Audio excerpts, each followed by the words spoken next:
Hey everybody, thanks for watching the Arkansas Gun Guy. Today I'm sitting here in my H&K basement with my H&K hat to talk about two of H&K's firearms. The P30 series, this is the P30L, and the VP9. Let's just say you're in the market for a firearm. You need one gun, kind of a do-it-all gun. You know, I think you can't beat H&K, obviously I'm a fan. But if you go to your local gun store, the two options you're most likely to see are these two, the most modern pistols in their lineup.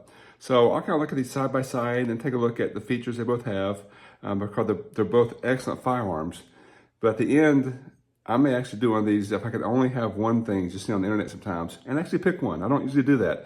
But I think that I'll go through and kind of talk about the details of the P30, which is a hammer-fired gun, and its little brother, the VP9, which evolved to a striker-fired gun. And again, I think I will go through and look at both features and do a choose one. Would love to hear from you guys. I do know that most H&K fans know that if you have to choose between a P30 or a VP9 and you can only choose one, they're all going to say, well, I choose the USP, which is the gun that originated, or this is the gun that kind of cemented H&K's legendary, iconic status back in the mid-90s. This gun has been battle-tested beyond all measure. You can drop a bomb on it and spit on it and it's still going to go off. It's just a fantastic firearm. But these are direct descendants of this gun, more updated variants. This gun is just as it was made in 1990. Still awesome. And when the zombies come knocking, wait, do zombies knock? If the zombies come knocking, I'm probably gonna grab this gun. But you don't see a ton of these in your local gun store. They're more expensive. And again, these new firearms, look, have been updated with modularity in the grip. They have like front cocking serrations, a standard 1913 pick rail instead of proprietary rail. So this is a fantastic gun. H&K fans, don't yell at me. But we're gonna take a look at the two guns you're most likely to see in your local gun store, the P30 series and the VP9, and how they're different, how they're similar, and if you can only choose one, which one is it? Let me know what your thoughts as well. I'll flip the camera around and take a closer look at them. If you haven't yet, could you like and subscribe and help me grow my little channel and get to the gazillionaire status on YouTube's. Thanks. Okay, here's a close-up look at H&K's P30 series and H&K's VP9 series. Again, these are all descendants of the USP I showed you just a second ago, but they are modernized, updated versions of that. They've evolved into fantastic firearms. So again, if you can only have one gun, it's really hard to beat H&K because they are insanely reliable and have amazing features. And again, these are both the two options. If you go to your local gun store, you're going to find some version of these two firearms, the P30 hammer-fired series or the VP9 striker-fired series. Now, these do come in multiple sizes and multiple calibers. Both are available in 9mm, as shown here, or 40 Smith & Wesson. Both come in three sizes. This is the largest, the P30L. There's a longer slide VP9 option as well. This is a standard size VP9, and they also make a standard size P30, roughly this size. And they also come in a subcompact version, both the VP9 and the P30. So there's a subcompact, standard, and long slide version of each of these in multiple calibers. Now, the VP9 does come in multiple colors as well. You can have black, FDE, I think there's a gray and a green, maybe even other colors. So multiple color options here. The P30, you can have any color you want as long as it's black. I don't think I've seen other color options here, but black is, I think, your only option there.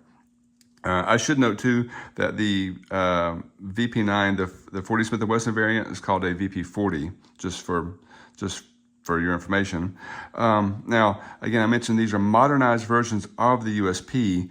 So again, things they've done to kind of modernize these. I'll start with the grip. They've put these finger grooves in here to make them more ergonomic for your hand, and they are very ergonomic. Probably H&K makes some of the most ergonomic firearms out there. So you have the grooves here. You have adjustable grip modules as well. The VP9 has removable back straps. You can do a small, medium, or a large back strap here by just pushing this pin out. This is the large version with the big hump in the back. The P30 has even more modularity. You can replace the back strap with small, medium, or large, but also these side panels as well with small, medium, or large options. So super customizable grip modules to make it fit your hand. They also have, things like multiple sight options. These have really good night sights with blacked out rears. The VP9s or the USPs, I'll start with kind of three dot sights, which are fine. These are just updated and I think better. They have front and rear cocking serrations, just kind of the thing these days. And really, I guess most importantly, they have a 1913 pick rail. H&K kind of invented the pick rail with the USP series, and it was proprietary, easy for me to say, but it evolved over time so that everybody invented one pick rail that fits everything. So these are I believe the only H&Ks that have the standard 1913 pick rail that will work with any accessory you want to throw on there. So that's why these are kind of modernized versions of the earlier guys. So the USP I mentioned was introduced in around the early 90s, mid to early 90s. And then it evolved in the year 2000 to a P2000, which I've done a video on previously. In 2006, that evolved into the P30 series. Again, those are all hammer-fired guns. They come in two options, double action, single action like you have here, or H&K's LEM trigger. It's a very cool trigger system that I won't get into here, but there's two trigger options for the P30 series. So that was introduced in 2006. Around 2014, H&K figured that the whole world has gone striker fire crazy, and if they want to be relevant in that market and make even more money, they should introduce a striker fire gun, which is really just an updated version of the P30. And they did that, and in my humble opinion, they made the best striker fire gun that's out there. I know Glock people are going to yell at me over that. But anyway, so if you go to your local gun store, you need one gun. These are the two options you have out there. Oh, one more thing H&K does better than any other gun maker on the planet, I think I can say that with confidence, is that let's say that in your household like mine, you have people who are right-handed, people who are left-handed. These guns, as you pick them up, are 100% ambidextrous, no modifications needed. Some people say their guns are ambidextrous, but the magazine release has to be reversed one way or the other. Well, that's not truly ambi. It's available as either left-handed or right-handed, but it doesn't work fully ambidextrous. Both of these guys, I'll show you here, are 100% ambi top to bottom, starting with the slide release. So again, you've got one here on the right-hand side for left-handed shooters. You have one on the right side for left-handed shooters, so you can easily actuate slide stop, slide catch. This version with the safety, they come in multiple variations, but this has a fully ambi safety, left and right, which is a very nice feature. But the most important thing is that the mag release button. H&K uses a paddle system. So you just push these paddles here with either hand, and I push with my trigger finger, and the magazines pop out.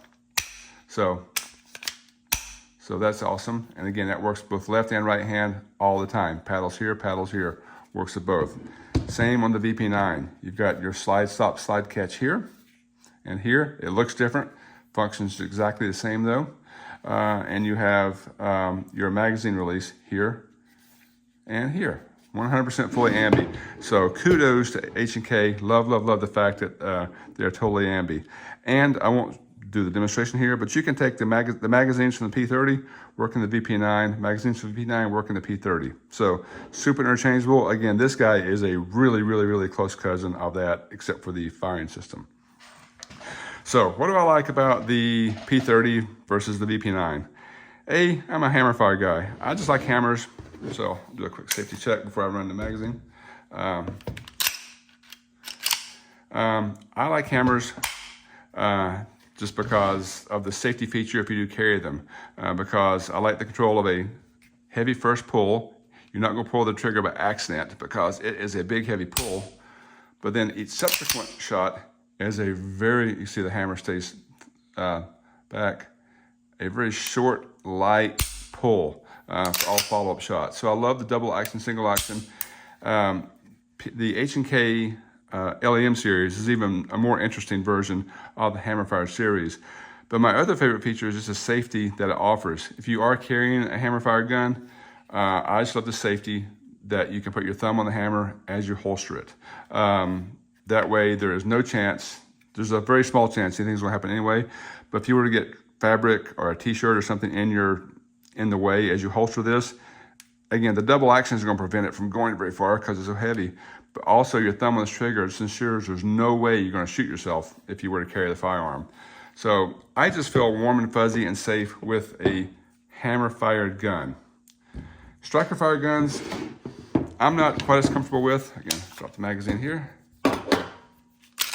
Empty. But they have a consistent trigger pull all the time. When you rack the slide, now the gun is ready to fire. There's the safety on here is this little safety dongle here that you can't push the trigger without pushing that little blade in the center. So again, it's very unlikely that anything is ever going to caught in your trigger guard. But if it does, you know, this one, the gun is going to go fire when you pull the trigger. I will tell you, again, as much as I like hammer fire guns, the trigger on the VP9 is absolutely the best. I've shot other striker fire guns and some of them are good.